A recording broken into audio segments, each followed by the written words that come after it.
Hello, welcome back to my channel. Sorry it's been a while. I've been getting married and I've just got back from our honeymoon, so I've been quite busy. But I thought I'd pick up my phone and try and film a video because my nails need infilling. Because I've been on holiday, they're just like, I haven't been using cuticle oil or anything like that. They're so crusty and dry, and I just thought they'd be really satisfying to film. I caught myself a bit there when I was doing a client the other day. So yeah, I'm just gonna have a really informal video. I'm not gonna do like a voiceover or any special editing or anything like that. I'm literally just gonna film and talk through it as I'm doing it, and hopefully you like it. So I'm first gonna go in with my Bluebell bit from Willow Academy, and this will be on about 20 to 25,000 RPM. And I got my dust extractor here. It's just one from Amazon. I've had it quite a few years. I would like to get a new one, but I'm gonna wait till I revamp like my whole nail room for that, so it will do for now. So yeah, I'm just gonna file these off.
Okay, so I've just filed them all off. I filed the colour off and filed down the bulk because I am going to take these down quite a lot. I think it's time for the chop.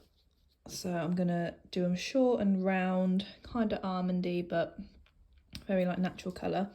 So let's just move that a little bit. So yeah, I've taken them down quite thin, if you can see. So they look a bit jagged at the minute, but I'm just going to... Actually, no, I'm not going to file the free edge yet. I'm going to do some cuticle stuff first. So next I'm going to go in with my new favourite tool, which is the Katie Barnes Mini Pushy, I think it's called. Yeah, I'm pretty sure it is. And it's basically like a cuticle pusher at one end. And if you can see there, it's like the angle, it's very sharp, so you do have to be careful, but it is amazing. And then on the other end, it's a cuticle knife, so you can get right down the sidewalls. I used to use the Lucy Pastorelli cuticle pusher and cuticle knife, but because this is basically like a 2-in-1, I have started using this a bit more now. It just frees up more space in my tool tray. So I'm just going to start pushing back the cuticles. Like I said, be really, really gentle. My cuticles are so crusty at the minute. I love this bit, it's like my favourite part. So I'm just pushing them back.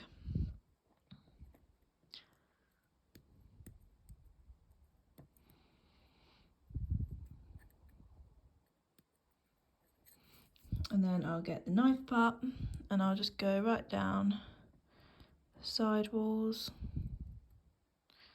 Again, the angle is really important. You don't want to be going in at this angle because you're just going to like, well, slice your actual nail. You're going to go in at 45 degrees. So it's going to scoop off the top part, but it's not going to damage the actual nail underneath. You don't want to be going in like this. You want to be going in like this. And the same with the knife. It's hard to explain over camera, but when you're doing it, you get a feel for what angle you need to be at to scoop all the stuff up. But to be honest, I don't use the knife as much as I used to, just because of time. I do love doing manual prep, but sometimes I found that it was taking me quite a long time to do the prep on clients, so I sort of do this bit first. I'll push back the cuticles and then I will go in with my Anastasia bit from Willow Academy. And that sort of does the job of the knife as well, so if you have an e-file then you can do it that way.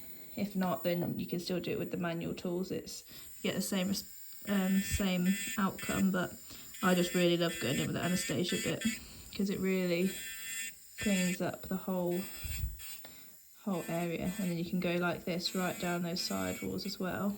And if you do have any like tiny bits of lifting, you can get that off of this as well. It's really gentle on the natural nail, but you can see it just gets all that cuticle off. And then I'll turn it off and go in the other direction. So that was in forward, I'm now going in reverse, and this is around 9,000 RPM. Go down the other way. And down the other side wall.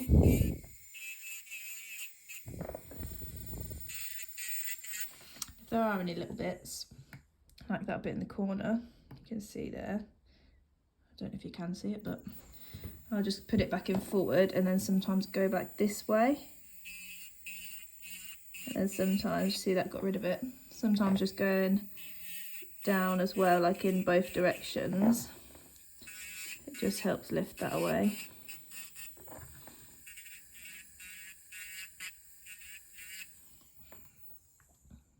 So that's that, and then I will dust it off. So with a duster brush, and then I'll go in with, my cuticles are quite thick because they've grown out so much, so I'm going to go in with my Lucy Pastorelli nippers. And I'm just gonna, I do tend to nip quite a lot on myself, but I'm trying not to. So I'm just gonna nip the white stuff.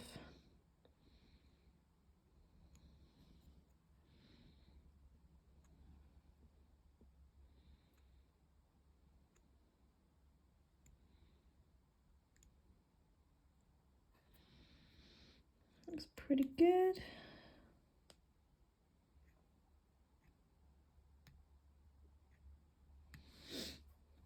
I have to stop myself because otherwise I just get a bit too nip happy on myself.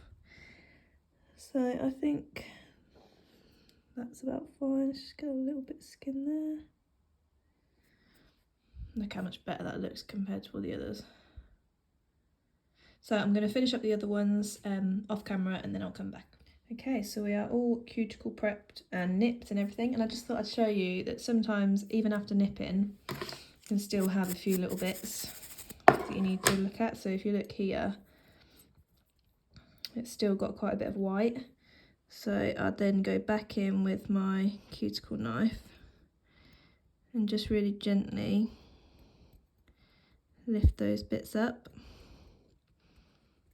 and that will really help with my product adhesion and prevent any lifting. So if you're getting any lifting, maybe after you've done your prep and you've nipped your cuticles and everything, just really take a good look over your nails again and just make sure that everything is definitely lifted off. So you see all that I've just lifted off again. So then I'll go back in with my nippers and just grab those little bits.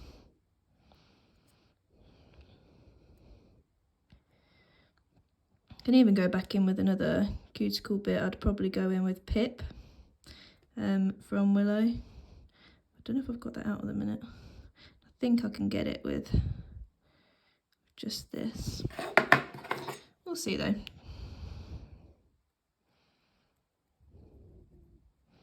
I tend to get a lot of build up right in the corner, especially on my thumbs. My thumbs seem to have like excess, like way more cuticle than the rest of my fingers. So I'll just get those bits off.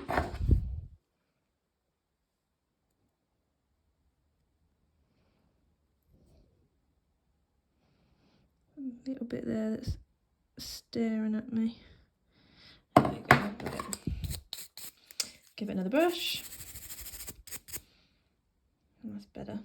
So I've got quite dry skin around my fingers, so I would normally cut that off, but I need to stop it because I think it's making it worse, and have been nibbling at them a little bit. So the skin around my nails aren't the best, but my cuticles are looking good.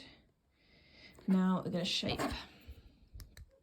So I'm just going to take a 240 grit file, and you're going to go in where your sidewalls finish. So you don't want to be angling it like this, otherwise you're going to get a notch right here. So you don't want to take it any skinnier than the sidewall actually is, if that makes sense. So just be really careful at the angle you're holding your file, because if I was to go in like this to say try and make it a bit more almond, I'm going to get like a little divot here, and then this bit's still going to be thicker. So sometimes, like, especially if you are trying to get an almond or anything like that, some people just have wider nail beds, so they're not going to be able to get them as pointy as they want, or if they want them really pointy, they're going to have a bit of extra length, because their nail beds just aren't going to allow for that sort of angle. But these are just going to be sort of like a natural round semi-almond kind of shape. I don't really know, we're just going to see how they end up, to be honest. But I definitely am glad that I'm chopping them down a bit, because I've really enjoyed square. Square really isn't my shape ever, but I did it and I really loved them, and I've got a feeling that I'm gonna regret turning them back into round, but it just makes things so much easier. Like, I'm not used to square nails, so I'll go back to almond for a bit, see what happens. But yeah, I'm just going to file these into shape. I'll probably do like a time lapse just so you're not bored, and then I'll come back for the last bit of prep.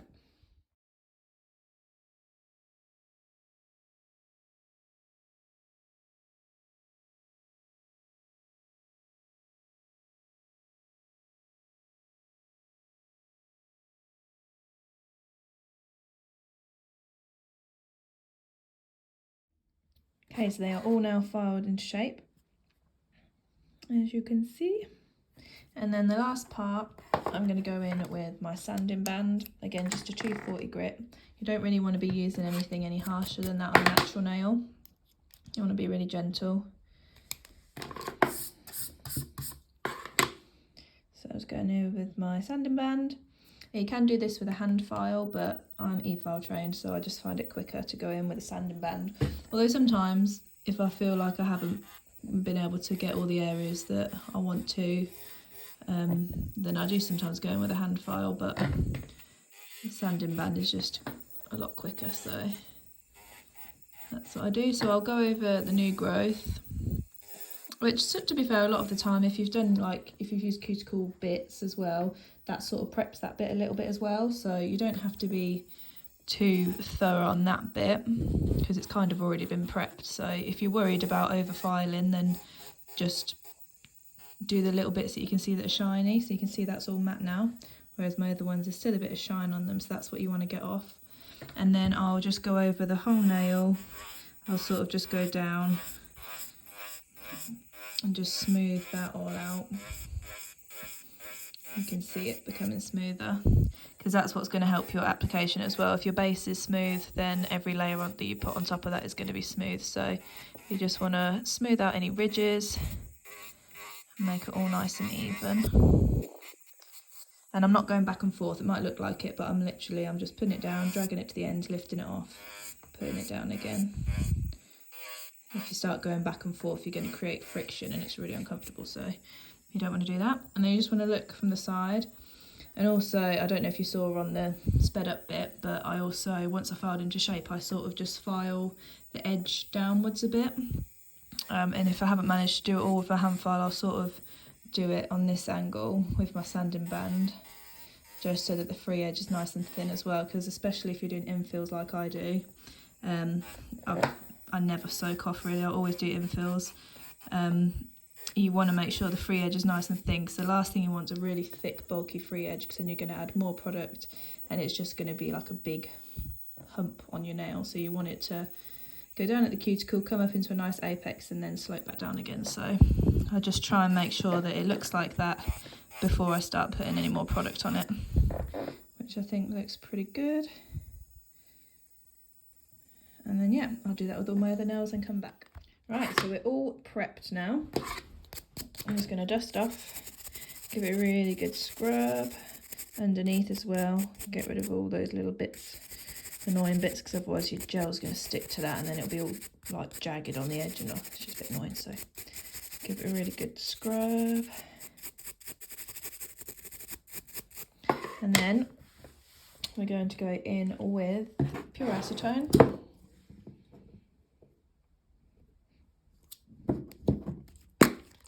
On a lint-free pad, and I tend to fold it in half and then fold it again, and then you get a really good like soak up of acetone. A couple pumps so it's completely saturated, and then I just scrub. Really scrub the nail. All around the free edge as well, because although you want to get the new growth, you also want to get the free edge because that's where you're going to be capping. You want to make sure that every bit of gel you put on there sticks to that nail, so give it a really good scrub and just do that on every finger. And it's really important as well, especially to tell your clients this, once this step is done, you do not want to be touching anything. You don't want to touch the nail with your finger, you don't want to touch it with anything other than gel, because if you get any oils on after this step, that's going to affect your adhesion of the gel. So if again you're getting any lifting issues, maybe be really like careful after this step, because you might be touching the nails when you're getting the gel out. The client might be like itching their face and then they're getting oils from their face on their nail beds. It could be anything, but this is really important that once you've done this step and they're thoroughly cleansed, you don't want to be touching anything. Okay, so I think that's done. Did I do the thumb? Yeah, I did, didn't I? Right, so we'll throw that away. And now we're going to go with base coat.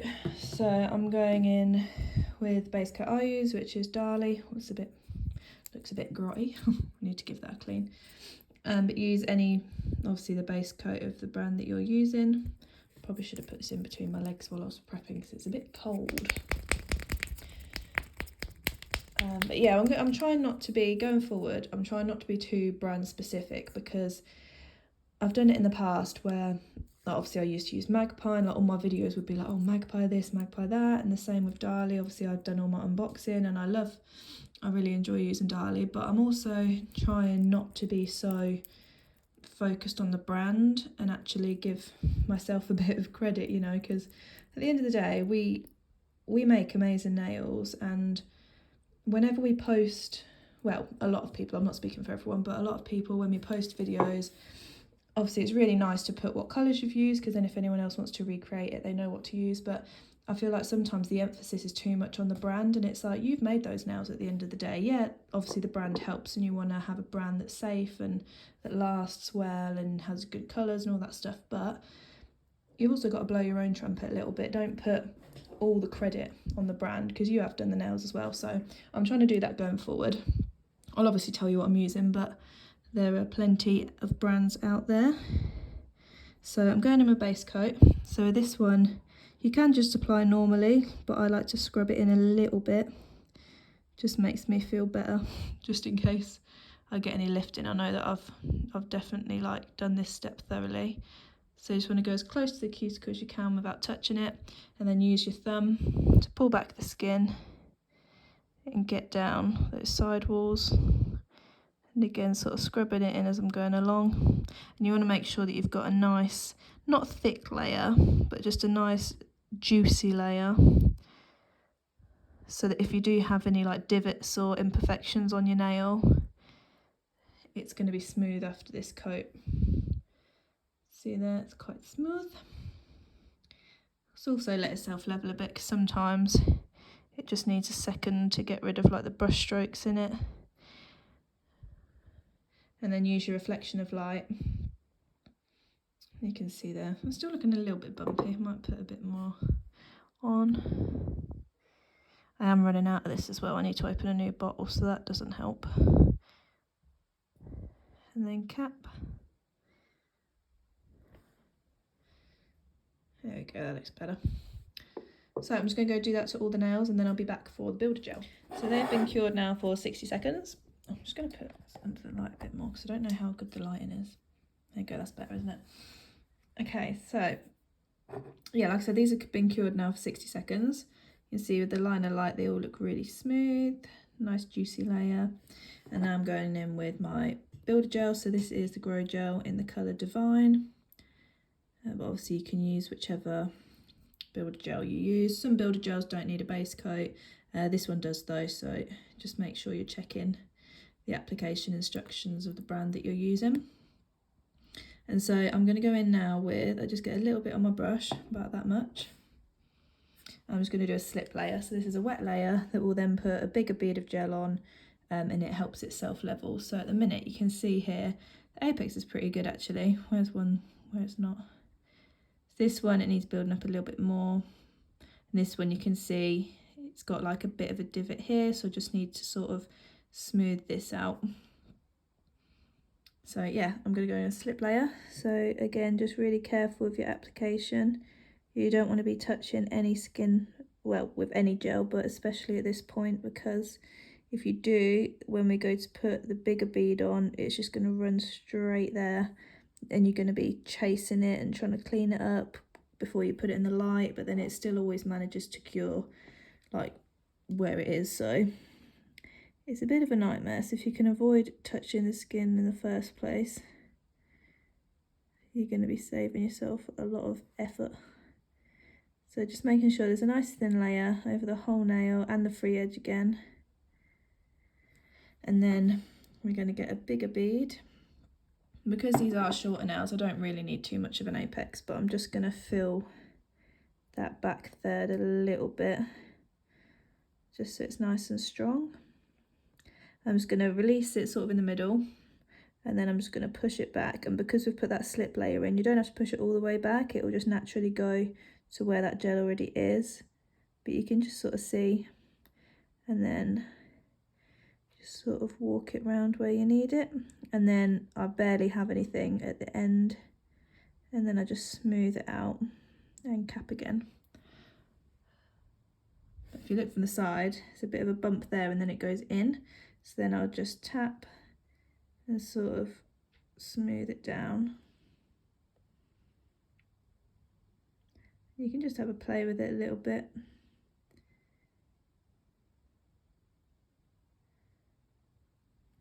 And then let it self-level. You can see the light changing as it's self-leveling. There we go, that's a lot better. I just want to check it from all angles. Look down the barrel of the nail as well. Make sure it's got a nice apex. If it hasn't, you can hold it upside down for a few seconds, and that'll just help it sort of pull into the centre of the nail. That's looking pretty nice. So I'm going to go ahead and cure that. I do cure as I go, so I do a finger at a time and flash cure it while I'm doing the other finger on the other hand, and then so it doesn't matter if it doesn't get the full cure, because once I've then done all 5 fingers, well 4 fingers and a thumb, they'll then go in for a full 60 seconds anyway. So I just sort of cure it so it stays in place, and then I move on to the next finger. So I'll do another one. I won't talk, but I'll let you watch just so you can see it a bit clearer again. I hope it's focusing. Also, if your builder gel is quite thick and gloopy, you can put it in between your legs as you're sort of prepping or doing your base coat, and that just helps to warm it up a little bit. Sounds a bit gross, but it works. Because sometimes if you start shaking the bottle or rolling it about, you can get air bubbles. So if you just put it in between your legs, make it nice and warm. And then I find that helps. This one is slightly thicker formula than others out there, but that's what I like about it, because it means you get a lot of control. It sort of stays where you put it, but it also allows you to play with it. It's not too thick that it's really difficult. And then if you do want it a little bit runnier, like I said, just make it a little bit warmer and you'll have a bit more play with it. So you just gotta figure out what works for you and then just roll with it. Oh, I totally forgot as well. I just did that all with the bottle of the brush bottle, and I do normally use a striper brush. I just got back from our honeymoon. We went to the Maldives, so I'm sort of surprised that I can remember how to do nails, to be honest. So yeah, I'll go in with a striper brush if I need to, but sometimes you can do it with the bottle brush. It just depends. So you can see there's a tiny little bit there that looks like it could flood. I mean, it hasn't fully flooded, but it's just not as smooth down there. So what I would do, where is it, is I would sometimes I get like my cuticle knife, and I'll just really gently use it to just get off that gel. Then I'll wipe that on a lint-free pad to get rid of it. And you can see it's just taken that little bit off, so now it's nice and smooth. So I think I'm happy with that. I might just adjust this a little bit because we've got a bit of a hump here. So I'm just going to tap into that, lift it up a little bit, drag it back. Just fill in that little gap. Seems to be a bit thick on this side as well, so I'll pull that into the centre a bit more. Because that's another thing you don't want to have. Like if you look down at it this way and it's sort of like flat on the top and then thick here and thick here, you don't want that. You want it to be, especially for an almond, you want it to be like a dolphin's nose kind of shape. So you can see here it goes, it's nice and thin on the sides, goes up in the middle, then goes down. You don't want it to be flat on the top and then bulky at the sides, because that's going to affect the shape as well. You might think that you haven't filed the free edge properly, but actually it's just too thick on the top, and that's going to affect the look of like the nail as well. So I'm pretty happy with that. So I'm going to flash cure that, and I'll finish off the other fingers and then I'll come back. I've just realised though that I don't actually know what I'm doing on these nails. I'm debating whether to just do a plain colour because I've still got to do my other hand and it's easier, or there is a design that I've wanted to try that's really pretty, but don't know if I can be bothered. So I'll have a think. Well, you'll soon find out. So I've decided to not be lazy and actually do a design. So these are them all cured. I did do another thin layer because the design I'm doing is going to have some of this base colour showing, so I needed to make sure it was nice and opaque enough. So I just did another thin layer, cured that for 60 seconds, and now we're going to get on with the design. So I've got these 5 colours. That one came with that sticker. So we've got clay. That one is called, I don't know. Can't remember. Coffee, pecan and walnut. And basically what I'm doing is I'm going to do a line down the middle, half the nail in colour, the other half in the builder gel, and then I'm going to put a bit of gold foil just like slapped in the middle. So that's what we're going to do. So I'm going to take my little palette just because it's going to be easier to do it with a nice thinner brush, and I'm going to decant part of the gel on it, and then it's like a gradient effect. So I'm going to do this colour on the thumb and then work my way down. Or do I do it the other way? Or do I go light to dark or dark to light? Oh, that's a hard one.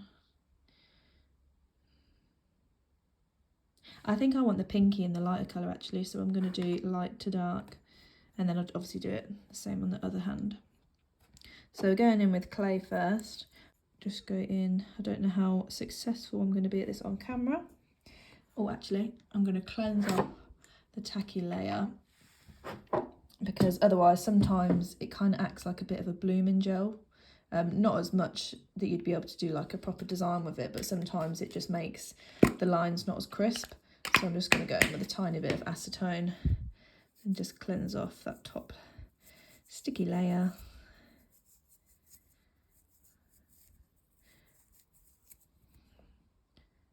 Ooh, they look cool matte. I quite like them. Okay, so now it should leave me with a nice crisp line down the middle. So I'm just going to go for it. I'm going to go for the middle, stripe all the way down. This is really hard to do on camera. And I'm going to do this half in the colour. I'm really sorry if it's not focusing. I can't tell because my light's behind my phone, so I don't know if it is or not. But I'm going to do... Oh, that doesn't even look straight now. Let's do it this way around.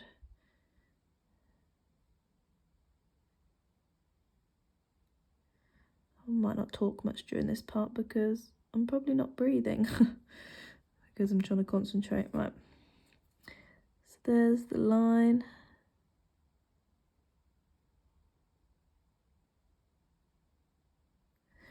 And then we'll just go around the edge.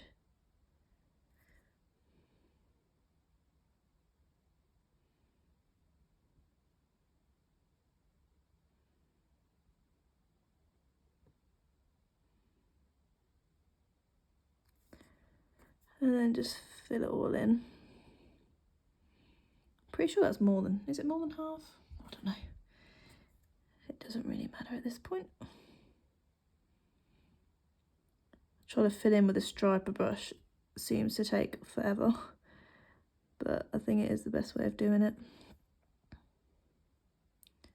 Just makes it nice and neat.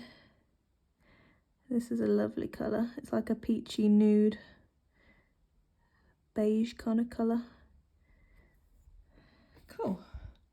I think that looks all right. Yeah, so I'm just gonna, oh, did I just mark that? No, I thought I knocked that then. So I'm just gonna flash cure that. I'll leave that there for when I do my next hand. So that was clay. This one, oh, I'm really annoyed, I can't remember the name of it. But it's a slightly darker version. It's like a more rosy colour. And then we'll just cleanse off the striper brush and go in with the next colour.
I've got here my gold leaf. This was literally from Amazon. You can get so many sheets of it for like a £5. I think it was 100 sheets for a £5. I've got a silver one as well, but this one's called Antique Gold and it's really, really nice.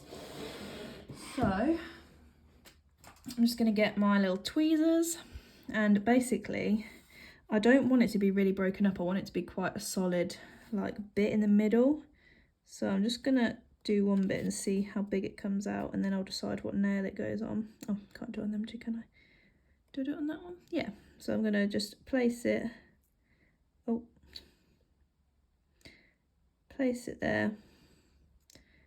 Might just put another few little bits either side of it. That's quite nice. And then I'll need a bigger bit for the thumb. So I might have to do this one in a few pieces.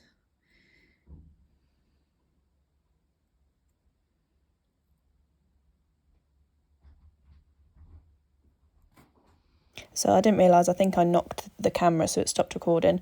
But I just finished up the other fingers. I'm going in here with top coat.